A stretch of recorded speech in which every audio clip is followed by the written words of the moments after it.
కలిగినటువంటి నేతగా, ఆధునిక ఆలోచనలకు ప్రతినిధిగా, రాష్ట్ర మానవ వనరుల అభివృద్ధి, IT, communications, electronics, real time governance శాఖ అమాత్యవర్యులు శ్రీ నారా లోకేష్ బాబు గారు, బాబు గారి తనయుడిగా కాదు, వారి యొక్క ఆలోచనలకు తనయుడుగా అన్నట్టుగా ఈ రాష్ట్ర అభివృద్ధికి కట్టుబడి నిబద్ధతతో కృషి చేస్తున్న శ్రీ నారా లోకేష్ గారిని మాట్లాడవలసిందిగా మనవి.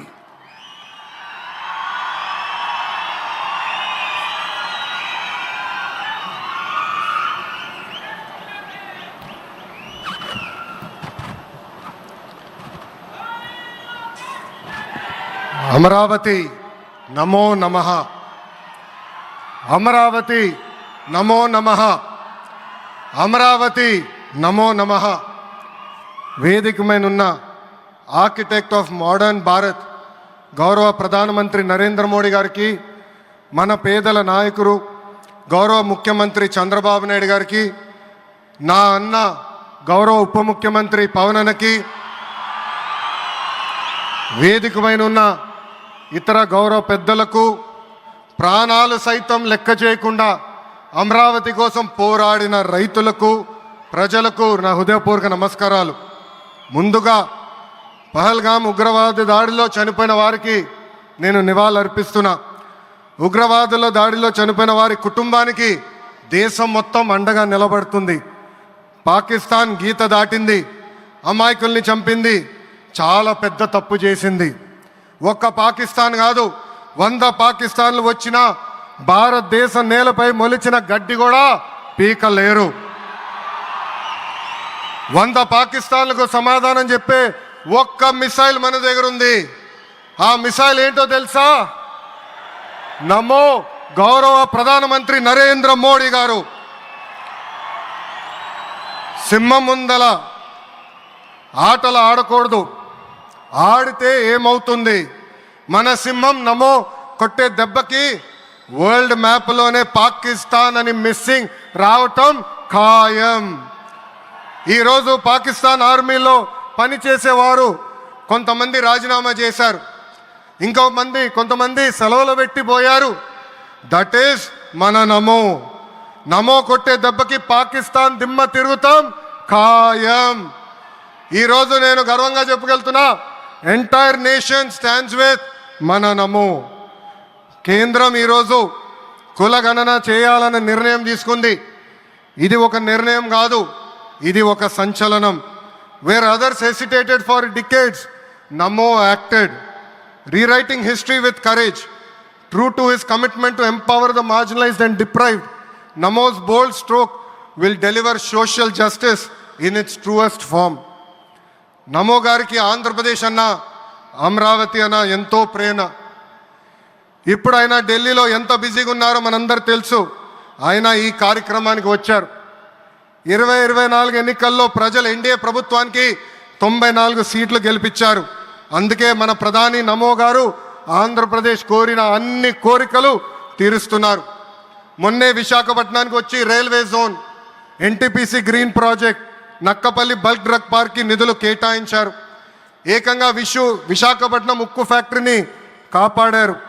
ఇప్పుడు అమరావతికి వచ్చి నిధులే కాదు పనులు కూడా ప్రారంభించబోతున్నారు. మనం ఒకసారి గతం కూడా గుర్తు చేసుకోవాలి. 2014లో రాష్ట్ర విభజన జరిగింది. కట్టుబట్టలతో మెడబట్టి మన బయటికి గెంటేశారు. ఎక్కడి నుంచి పరిపాలించాలో తెలియని పరిస్థితి. కానీ మన సిబిఎన్ గారికి సంక్షోభాలు కొత్త కాదు. ఒక పక్కన సంక్షేమం, మరో పక్కన అభివృద్ధి చేసి చూపించారు. అందరి ఆమోదం తెలిపిన తర్వాతనే అమరావతి రాజధానిగా ప్రకటించారు. రైతులు చేసిన త్యాగం వల్ల ఈరోజు అమరావతి ఏర్పడింది. ఒకే రాజధాని, అభివృద్ధి వికేంద్రీకరణ అనే ఎజెండాతో మన ప్రభుత్వం ముందరికెళ్ళింది.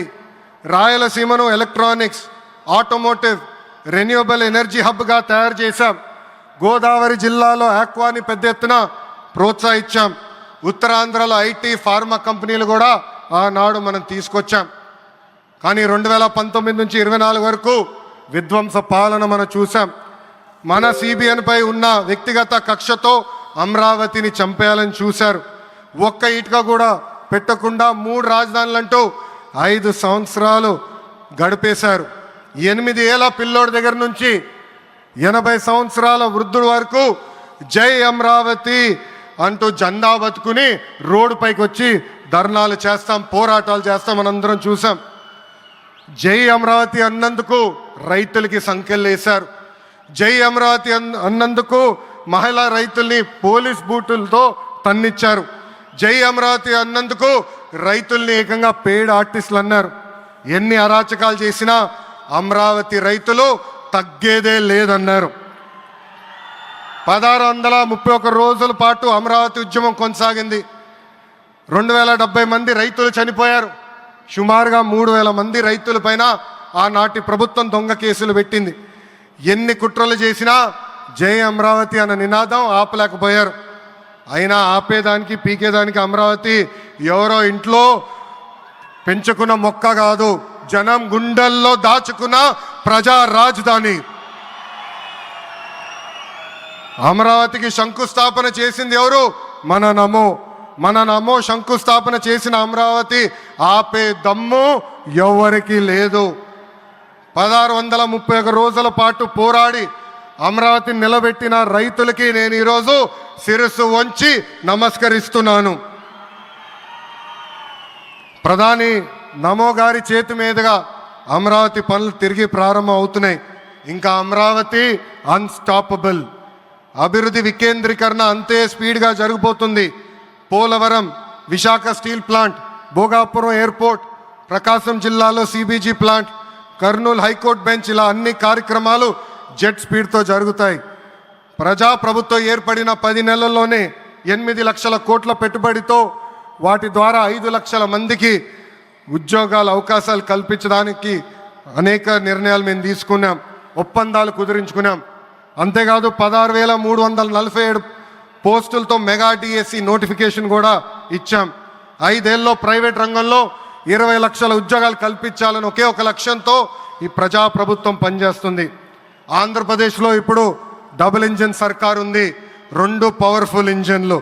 ఒక పక్కన మన నమో, మరో పక్కన మన సిబిఎన్ గారు. అభివృద్ధి సంక్షేమం అనేది జోడెద్దుల బండి. ఎన్ని ఇబ్బందులు ఉన్నా సంక్షేమ కార్యక్రమాలు అమలు చేస్తూ అభివృద్ధి పరుగులు పెట్టిస్తున్నారు మన సిబిఎన్, మన పవన్ అన్న. ఇంకా మనకి తిరిగే లేదు. ఇది తెలుపుకుంటూ గౌరవ ముఖ్యమంత్రి గారు ఎప్పుడూ మన పైన ప్రేమ చూపిస్తూనే ఉన్నారు. మనం అడిగిన అన్ని కోరికలు తీర్చుకుంటూనే వస్తున్నారు. నాకు తెలిసినంత వరకు ఏ రాష్ట్రాన్ని కూడా గౌరవ ప్రధానమంత్రి గారు ఇన్నిసార్లు వెళ్ళింది లేదు. దానికి నేను హృదయపూర్వక ధన్యవాదాలు తెలుపుకుంటూ జై అమరావతి, జై అమరావతి, జై అమరావతి, జై ఆంధ్రప్రదేశ్, జై ఆంధ్రప్రదేశ్, జై ఆంధ్రప్రదేశ్. నరేంద్ర మోడీ గారి నాయకత్వం, నరేంద్ర మోడీ గారి నాయకత్వం, చంద్రబాబు నాయుడు గారి నాయకత్వం, పవన్ అన్న నాయకత్వం. జై హింద్.